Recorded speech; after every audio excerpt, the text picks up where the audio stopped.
ಒಂದು breaking news ಬರ್ತಾ ಇದೆ, ಏನು ಅಂತ ನೋಡೋಣ ಬನ್ನಿ.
ಬೆಂಗಳೂರಿನ ಮಹಾಲಕ್ಷ್ಮಿ ಲೇಔಟ್ ಕಾಂಗ್ರೆಸ್ ಕಾರ್ಯಕರ್ತರು ಕಾಂಗ್ರೆಸ್ ಆಫೀಸ್ ಮುಂದೆ ಪ್ರೊಟೆಸ್ಟ್ ಮಾಡ್ತಾ ಇದ್ದಾರೆ. ಇದಕ್ಕೆ ಪ್ರಮುಖವಾದ ಕಾರಣ ಅಂತಂದ್ರೆ, ನಾವು ನಿರೀಕ್ಷೆ ಮಾಡಿದ್ದ ವ್ಯಕ್ತಿಗೆ ಟಿಕೆಟ್ ಘೋಷಣೆಯಾಗಿಲ್ಲ, ಕಾಂಗ್ರೆಸ್ನವರು ಜೆಡಿಎಸ್ ಜೊತೆ ಹೊಂದಾಣಿಕೆ ಮಾಡಿಕೊಂಡು ಸೋಲುವಂತಹ ಅಭ್ಯರ್ಥಿಯನ್ನ ಇಲ್ಲಿ ಹಾಕಿದ್ದಾರೆ ಅಂತ ಅಂದ್ಬಿಟ್ಟು ಕಾಂಗ್ರೆಸ್ ವಿರುದ್ಧ ಧಿಕ್ಕಾರ ಕೂಗಿ ಪ್ರತಿಭಟನೆಯನ್ನ ಮಾಡ್ತಾ ಇದ್ದಾರೆ. ಮುಖ್ಯ ಕಚೇರಿಯ ಬಾಗಿಲಿಗೆ ಟಿಕೆಟ್ ಭಿನ್ನಮತದ ಪ್ರೊಟೆಸ್ಟ್ ಈಗ ಶಿಫ್ಟ್ ಆಗಿದೆ. ಕೆಪಿಸಿಸಿ ಕಚೇರಿಯ ಮುಂಭಾಗದಲ್ಲಿ ಮಹಾಲಕ್ಷ್ಮಿ ಲೇಔಟ್ನ ಕಾಂಗ್ರೆಸ್ ಕಾರ್ಯಕರ್ತರೆಲ್ಲರೂ ಕೂಡ ಈಗಾಗಲೇ ಪ್ರೊಟೆಸ್ಟ್ ಮಾಡ್ತಾ ಇದ್ದಾರೆ. ಯಾಕೆ ಅಂತಂದ್ರೆ, ಜೆಡಿಎಸ್ ಜೊತೆ ಇವರು ಮಹಾಲಕ್ಷ್ಮಿ ಲೇಔಟ್ನಲ್ಲಿ ಹೊಂದಾಣಿಕೆ ಮಾಡಿಕೊಂಡು ವೀಕ್ ಕ್ಯಾಂಡಿಡೇಟ್ಗೆ ಟಿಕೆಟ್ ಕೊಟ್ಟಿದ್ದಾರೆ, ಗೆಲ್ಲುವ ಅಭ್ಯರ್ಥಿಗೆ ಟಿಕೆಟ್ ಕೊಟ್ಟಿಲ್ಲ.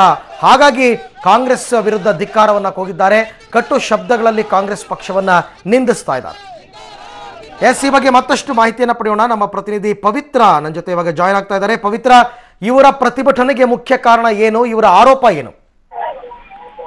ಅರವಿಂದ್, ಇವರ ಮುಖ್ಯ ಆರೋಪ ಏನು ಅಂದ್ರೆ, ಕಾಂಗ್ರೆಸ್ ಮಹಾಲಕ್ಷ್ಮಿ ಲೇಔಟ್ ನಲ್ಲಿ ಗಿರೀಶ್ ನಾಶಿ ಅವರಿಗೆ ಟಿಕೆಟ್ ಕೊಡ್ಬೇಕಾಗಿತ್ತು, ಆದ್ರೆ ಪರಿಚಯವೇ ಇಲ್ಲದಂತಹ ಮಂಜುನಾಥ್ ಅವರನ್ನ ಟಿಕೆಟ್ ಕೊಟ್ಟಿದ್ದಾರೆ. ಇದು ಒಳ ಒಪ್ಪಂದ ಮಾಡ್ಕೊಂಡಿದ್ದಾರೆ ಜೆಡಿಎಸ್ ವರಿಷ್ಠರೊಂದಿಗೆ ಅನ್ನುವಂಥದ್ದು ಗಿರೀಶ್ ನಾಶಿ ಬೆಂಬಲಿಗರ ಆರೋಪವಾಗಿರುವಂತದ್ದು. ಈಗಾಗಲೇ ಬಂಡಾಯದ ಬಿಸಿ ಕೆಪಿಸಿಸಿ ಕಚೇರಿಗೂ ಕೂಡ ತಟ್ಟಿದೆ. ಸಾಕಷ್ಟು ಜನ ಮಹಾಲಕ್ಷ್ಮಿ ಲೇಔಟ್ನ ಗಿರೀಶ್ ನಾಶಿ ಬೆಂಬಲಿಗರು ಪ್ರತಿಭಟನೆಯನ್ನ ಮಾಡ್ತಾ ಇದ್ದಾರೆ. ಸಾಕಷ್ಟು ಕಾರ್ಯಕರ್ತರೊಂದಿಗೆ ಕೂಡ ಬಂದಿದ್ದಾರೆ. ಮುಖ್ಯವಾಗಿ ಮಂಜುನಾಥ್ ಅವರು ಅಷ್ಟೊಂದು ಪಕ್ಷ ಕಟ್ಟುವಂತಹ ಯಾವುದೇ ಕೆಲಸವನ್ನ ಮಾಡಿಲ್ಲ. ಇತ್ತೀಚೆಗೆ ಬಂದಿರುವಂತಹ ಒಂದು ಸಂಘಟನೆಯ ಮುಖಂಡ ಅಥವಾ ವಿದ್ಯಾರ್ಥಿ ಸಂಘಟನೆಯ ಮುಖಂಡ ಅಂತವರಿಗೆ ಟಿಕೆಟ್ ಕೊಟ್ಟಿದ್ದಾರೆ. ಸಾಕಷ್ಟು ವರ್ಷದಿಂದ ಪಕ್ಷಕ್ಕೆ ದುಡಿದಂತಹ ನಿಷ್ಠಾವಂತ ಕಾರ್ಯಕರ್ತರಿಗೆ ಟಿಕೆಟ್ ಕೊಟ್ಟಿಲ್ಲ. ಜಿಸಿ ಚಂದ್ರಶೇಖರ್ ಅವರು ಸೇರಿದಂತೆ ಹಲವಾರು ಕಾಂಗ್ರೆಸ್ ಮುಖಂಡರು ಜೆಡಿಎಸ್ ವರಿಷ್ಠರೊಂದಿಗೆ ಒಳ ಒಪ್ಪಂದವನ್ನ ಮಾಡಿಕೊಂಡು ಅಲ್ಲಿ ಅಂದ್ರೆ ಮಹಾಲಕ್ಷ್ಮಿ ಲೇಔಟ್ ನಲ್ಲಿ ಜೆಡಿಎಸ್ ಈಸಿಯಾಗಿ ಗೆಲುವು ಸಾಧಿಸಲಿ ಅನ್ನುವಂತಹ ಕಾರಣಕ್ಕೆ ಮಂಜುನಾಥ್ ಅವರಿಗೆ ಟಿಕೆಟ್ ಕೊಟ್ಟಿದ್ದಾರೆ ಅನ್ನುವಂತಹ ಆರೋಪವನ್ನ ಮಾಡ್ತಾ ಇದ್ದಾರೆ. ಅರವಿಂದ್, ಅಂದ್ರೆ ಈಗ ಕಾಂಗ್ರೆಸ್ನವರು ಜೆಡಿಎಸ್ ಜೊತೆ ಹೊಂದಾಣಿಕೆ ಮಾಡ್ಕೊಂಡಿದ್ದಾರೆ ಅನ್ನೋದಕ್ಕೆ ಆ ಆರೋಪಕ್ಕೆ ಏನ್ ಪುರಾವೆ ಅಂತ? ಯಾಕೆ ಆ ರೀತಿ ಆದಂತಹ ಆರೋಪ?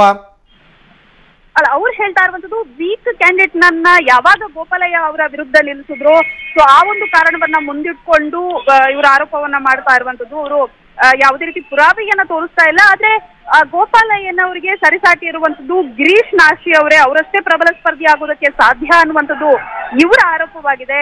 ಸೊ ಅದರಿಂದ ಮಂಜುನಾಥ್ ಅವ್ರನ್ನ ಒಂದು ವೇಳೆ ನಿಲ್ಲಿಸಿದ್ರೆ ಇವರಿಗೆ ಗೋಪಾಲಯ್ಯ ಅವರ ಗೆಲುವಿನ ಹಾದಿ ಸುಗಮವಾಗುತ್ತೆ. ಅದೇ ಕಾರಣಕ್ಕೆ ವರಿಷ್ಠರ ಜೊತೆಗೆ ಕಾಂಗ್ರೆಸ್ ಮುಖಂಡರು ಹಾಗೂ ಜೆಡಿಎಸ್ ಪವಿತ್ರ ಈಗ ಗಿರೀಶ್ ನಾಶಿ ಅವರ ಮುಂದಿನ ನಡೆ ಏನು ಅನ್ನೋದ್ರ ಬಗ್ಗೆ ಏನಾದ್ರು ಮಾಹಿತಿ ಸಿಕ್ಕಿದೆಯಾ? ಬಹುತೇಕ ಬಂಡಾಯ ಸ್ಪರ್ಧಿಯಾಗಿ ನಿಲ್ಲುವಂತಹ ಚಾನ್ಸಸ್ ಕೂಡ ಇದೆ. ಈಗಾಗಲೇ ಸಾಕಷ್ಟು ಬೆಳಗ್ಗಿನಿಂದಲೂ ಕೂಡ ಪ್ರತಿಭಟನೆಯನ್ನ ಮಾಡ್ತಾ ಇದ್ದಾರೆ. ಬಹುಶಃ ಈಗ ಬೆಂಬಲಿಗರನ್ನ ಬಿಟ್ಟು ಮೊದಲು ಟಿಕೆಟ್ ಮತ್ತೆ ಮರು ಟಿಕೆಟ್ ಕೊಡುವಂತಹ ಒಂದು ಭರವಸೆಯನ್ನ ಕೂಡ ಅವರು ವ್ಯಕ್ತಪಡಿಸುದು. ಒಂದು ವೇಳೆ ಟಿಕೆಟ್ ಸಿಗದೆ ಇದ್ರೆ ಬಹುತೇಕ ಬಂಡಾಯ ಹೇಳುವಂತಹ ಸಾಧ್ಯತೆಗಳು ಕೂಡ ಇದೆ. Arvind, okay Pavitra, thank you. ತಮ್ಮೆಲ್ಲ ಮಾಹಿತಿಗಾಗಿ ಧನ್ಯವಾದ.